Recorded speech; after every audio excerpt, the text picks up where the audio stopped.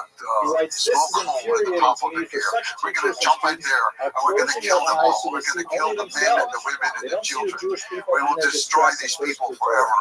Yeshiva X issued an order that married students may not teach. This is wickedness He's without also parallel. rather critical of the other people. On Hodge And here's one people of my favorites. came late, After and he 120 gave years, this God long will ask lecture you, about what have we you are done to my almost, honor? and You have if to we be able give to our answer, word I is our ceased my promise Torah forever. study And for your rain sake or and with sleet each or other. snow, it doesn't matter. We be there on time. And then so Now, we he's got to talk about his dressing politics a little down bit. his superiors. He's Obviously, very this was aggressive. not his main very helpful. area of activity, So these but